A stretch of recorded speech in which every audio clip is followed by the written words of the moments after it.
दोस्तों, स्वागत करता हूँ अपने नए यूट्यूब चैनल अभी एडुकेशन बाबा में।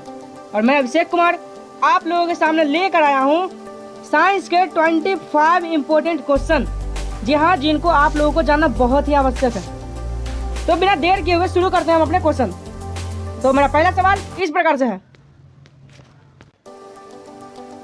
कि निम्न में से कौन वायुमंडलीय हवा को प्रदूषित नहीं करता है।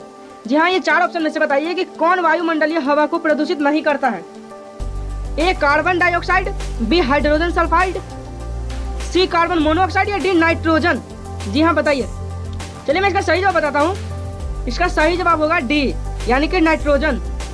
जी हाँ, नाइट्रोजन ही ऐसा गैस है जो वायुमंडलीय हवा को प्रदूषित नहीं करता है। चलिए बढ़ते हैं अगले सवाल की ओर। और मेरा अगला सवाल इस प्रकार से है, मानव शरीर का ब्लड बैंक क्या कहलाता है।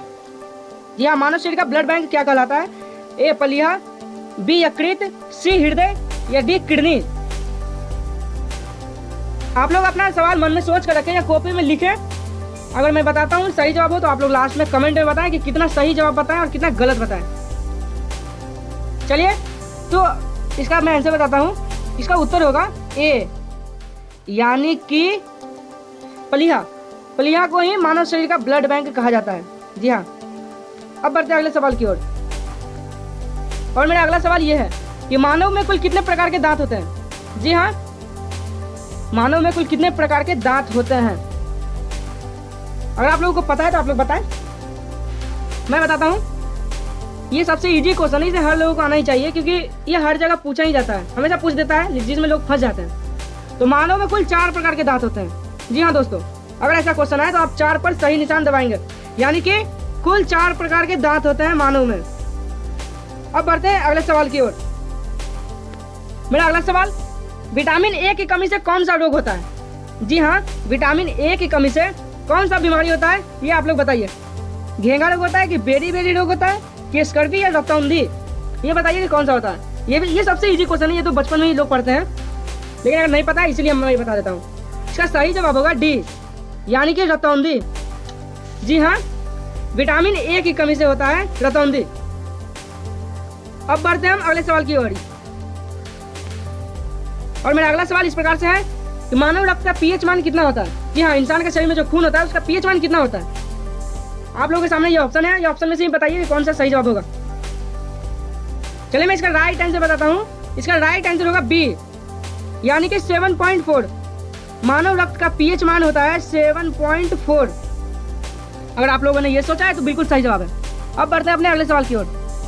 और मेरा अगला सवाल इस प्रकार से, आंवले में कौन सा विटामिन पाया जाता है। जी हाँ, हम लोग आंवला खाते हैं, लेकिन उसके बारे में ये भी मालूम होना चाहिए कि उसमें कौन सा विटामिन होता है। तो आपका सही जवाब होगा इसमें बी, यानी कि विटामिन सी। जी हाँ, इस ऑप्शन का बी आंसर सही होगा, यानी कि विटामिन सी में पाया जाता है आंवला, यानी कि आंवला में विटामिन सी पाया जाता है। ये कोई डाउट वाली क्वेश्चन नहीं है, ये बहुत ही इजी सा क्वेश्चन है। चलिए मैं बढ़ता हूँ अगले सवाल की ओर और आपको लेकर चलता हूँ अपने कुछ हार्ड क्वेश्चन की ओर। और यह है मेरा सवाल कि हीमोग्लोबिन किसका महत्वपूर्ण घटक होता है। जी हाँ, हीमोग्लोबिन किसका महत्वपूर्ण घटक होता है, तो आप लोग बताइए। चलिए मैं इसका आंसर बताता हूँ। इसका आंसर होगा ए, यानी आरबीसी। आरबीसी का महत्वपूर्ण घटक होता है हीमोग्लोबिन। चलिए बढ़ते हैं अपने 8वें सवाल की ओर। और यह है मेरा 8वां सवाल, एक स्वस्थ मनुष्य के शरीर में रक्त की कितनी मात्रा होती है।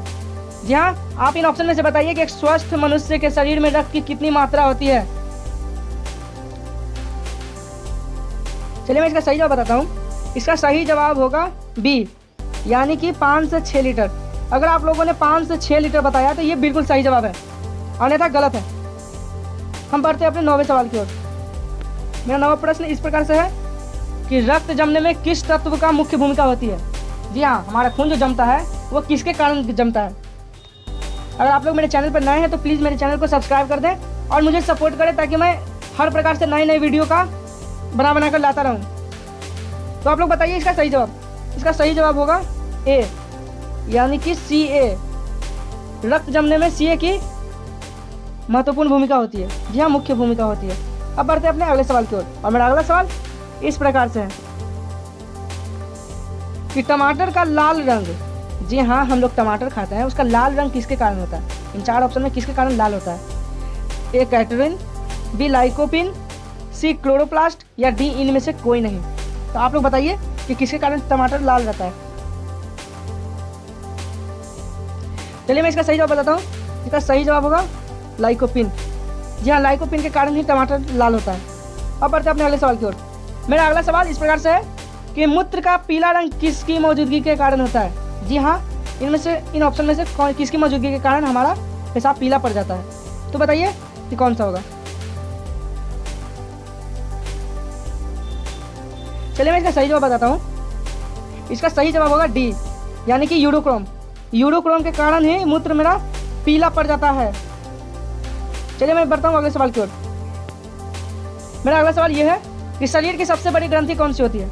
जी हाँ, ये हर बार पूछा जाता है, हर जगह से पूछा जाता है और ये इजी सा क्वेश्चन दिखने वाला, हमेशा लोग फंस जाते हैं इसमें। तो बताइए कि शरीर का सबसे बड़ा ग्रंथ कौन सा होता है, यानी कि ग्रंथि। चलिए इसका सही जवाब होगा बी, यानी कि यकृत। जी हाँ, यकृत ही शरीर का सबसे बड़ा ग्रंथि होता है। अब बढ़ते हैं अगले सवाल की ओर।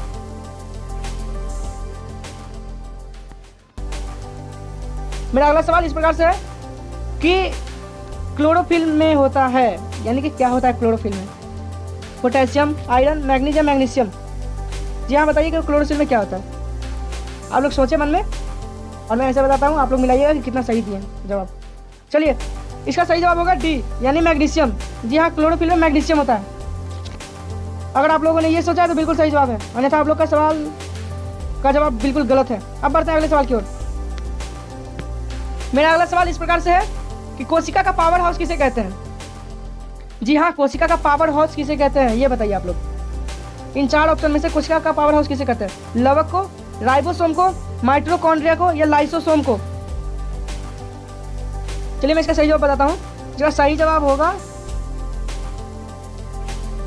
माइटोकॉन्ड्रिया। जी हाँ, माइटोकॉन्ड्रिया होगा इसका सही जवाब। यह बिल्कुल गलत जवाब है। अब बढ़ते हैं हम अगले सवाल की ओर और मेरा अगला सवाल इस प्रकार से है। मेरा अगला सवाल, डीएनए नहीं होता है। अब किसमें डीएनए नहीं होता है ये आप बताइए। कि क्लोरोप्लास्ट में नहीं होता है, कि माइटोकॉन्ड्रिया में नहीं होता है, कि केंद्रिका में नहीं होता है, कि पराक्सीसोम में नहीं होता है, ये बताइए। चलिए मैं बताता हूँ इसका आंसर। इसका सही जवाब होगा डी, यानी कि पराक्सीसोम। जी हाँ, डीएनए पराक्सीसोम में नहीं होता है। अब बढ़ते हैं हम अगले सवाल की ओर और मेरा अगला सवाल इस प्रकार से। जी हाँ, मेरा 16 नंबर का सवाल, शुगर में सबसे मीठी शुगर कौन सी होती है? जी हाँ, शुगर में सबसे मीठी शुगर कौन सी होती है? ग्लूकोज, सिक्रोज, फ्रक्टोज या रैफिनोज? आप लोग बताइए कि इनमें से कौन सा सवाल का जवाब सही होगा। अगर आप लोग नए हैं तो प्लीज़ मेरे चैनल को लाइक करें, सब्सक्राइब करें और शेयर करें, ताकि और लोगों को भी इसका लाभ मिलता रहे और मुझे सपोर्ट मिले। चलिए मैं इसका सही जवाब बताता हूँ। इसका सही जवाब होगा सी, यानी कि फ्रक्टोज। जी हाँ, फ्रक्टोज। शुगर में सबसे मीठा शुगर होता है फ्रक्टोज। अब बढ़ते हैं अगले सवाल की ओर और मेरा अगला सवाल इस प्रकार से, शुद्ध जल का पीएच मान कितना होता है? जी हाँ, शुद्ध जल का पीएच मान कितना होता है? ये बहुत ही आसान सा सवाल है। इसे अगर आप लोगों को नहीं आता है तो बहुत प्रॉब्लम होगी आपको पढ़ने में। चलिए इसका सही जवाब बताता हूँ। इसका सही जवाब होगा 7। जी हाँ, शुद्ध जल का पीएच मान होता है 7। इसे आप लोग भूले नहीं कभी, 7 को। अब बढ़ते हैं हम लोग अगले सवाल की ओर और मेरा अगला सवाल इस प्रकार से है कि दूध में प्रोटीन की कितनी मात्रा होती है? जी हाँ, हम लोग दूध पीते हैं, उसमें यह भी तो जानकारी होनी चाहिए कि कितनी % मात्रा होती है। तो इसका सही जवाब मैं बताता हूँ आपको। तो इसका सही जवाब होगा सी, यानी कि हम लोग दूध पीते हैं, उसमें प्रोटीन की मात्रा 30% लगभग होती है। जी हाँ, ये जानना बहुत जरूरी है क्योंकि हम लोग दूध बहुत पीते हैं। अब बढ़ते हैं अगले सवाल की ओर। मेरा अगला सवाल इस प्रकार से है कि मानव शिशु के जन्म के समय उसके शरीर में कितनी हड्डियां पाई जाती हैं? जी हाँ, जब मानव बच्चा जब जन्म लेता है उसके शरीर में कितनी हड्डियां होती है, ये आप लोग बताइए। 206, 208, 300 या अनगिनत? चलिए मैं इसका सही जवाब बताता हूँ। इसका सही जवाब होगा 300। जी हाँ, अगर आप लोग 206 सोच रहे हैं तो ये बहुत ही गलत जवाब है। 300 होता है, बच्चे के जन्म के समय 300 हड्डियां होता है उसका। अब बढ़ते हैं अपने अगले सवाल की ओर। मेरा अगला सवाल इस प्रकार से है कि पेस मेकर का संबंध किससे है? ए गुर्दा, बी दिमाग, सी फेफड़ा या डी हृदय? जी हाँ, बताइए। पेस मेकर का संबंध किससे है?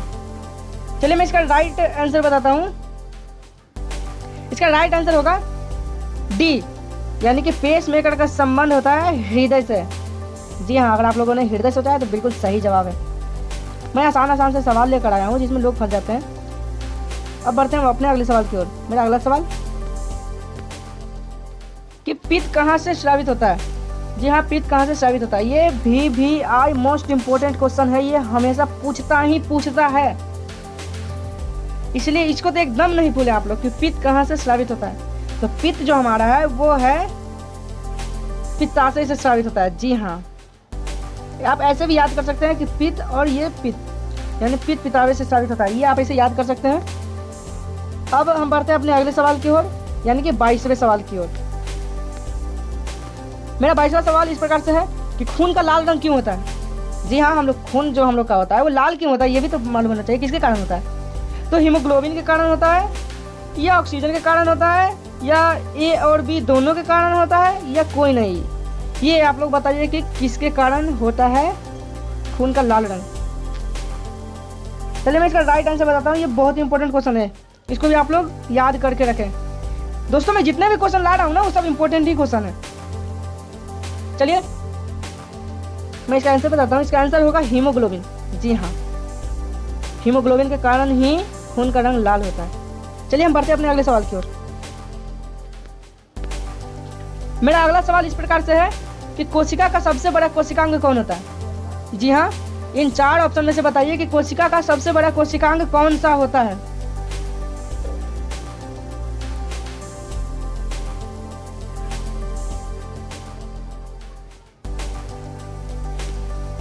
चलिए मैं इसका सही जवाब बताता हूँ। इसका सही जवाब होगा सी, यानी कि लवक। जी हाँ, कोशिका का सबसे बड़ा कोशिकांग लवक होता है। इसको आप लोग याद कर लीजिएगा। चलिए बढ़ते हैं अपने अगले सवाल की ओर। मेरा अगला सवाल इस प्रकार से है कि ATP का निर्माण होता है, यानी कि ATP का निर्माण कहाँ होता है? ये आप लोग बताएं। माइटोकॉन्ड्रिया, राइबोसोम, लवक या लाइसोसोम? यहाँ बताइए कि क्या होगा इसका आंसर। चलिए मैं इसका सही जवाब बताता हूँ। इसका सही जवाब होगा ए। जी हाँ, माइटोकॉन्ड्रिया। अगर आप लोग सोचेंगे तो बिल्कुल सही जवाब है माइटोकॉन्ड्रिया। ATP का निर्माण होता है माइटोकॉन्ड्रिया में। अब पढ़ते हैं हम अपना अगले सवाल की ओर, और मेरा अगला सवाल इस प्रकार से है। जी हाँ, ये मेरा अंतिम सवाल। मैंने एक एक करके 25 विज्ञान के महत्वपूर्ण क्वेश्चन बता दिया हूँ, और ये मेरा लास्ट सवाल है, और इसके बाद मिलेंगे हम आपके अगले वीडियो में। जी हाँ, 25 का सवाल कि DNA बहुलक है। अब किसका बहुलक है? इन 4 ऑप्शन में से आप बताइए।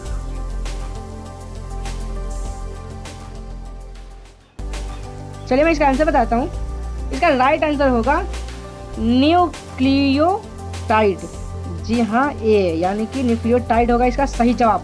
DNA का बहुलक होता है न्यूक्लियोटाइड। मैंने एक एक करके 25 सवाल का जवाब बताया, और आशा करता हूँ कि आप लोगों को अच्छा लगा होगा मेरे साथ पढ़कर। और कुछ भी गलती हुई तो माफ़ करना, क्योंकि मेरी नई चैनल है और बनाने में बहुत मेहनत लगती है। और आप लोग नए हैं तो प्लीज़ मुझे सपोर्ट करें। आप लोग सपोर्ट करें ताकि मैं हमेशा आपके लिए वीडियो बनाता रहूँगा। और मेरे वीडियो को लाइक करें, सब्सक्राइब करें और शेयर करें जितना हो सके, ताकि मेरी वीडियो की नोटिफिकेशन पहले आप तक मिलती रहे। मैं हर सवाल का जवाब बताऊँगा इसी प्रकार से। और इसका पहला वीडियो मेरा है जिसमें GK GS का 25 इंपॉर्टेंट क्वेश्चन है, जिसे आप लोग पढ़ सकते हैं। इसी के साथ मैं अभिषेक कुमार आप लोगों से विदा लेता हूं, और मिलता हूं अगले वीडियो में। तब तक के लिए बाय बाय, शुक्रिया। और सब्सक्राइब तो यार बनता ही है ना, तो एक बार सब्सक्राइब जरूर करें। Bye bye.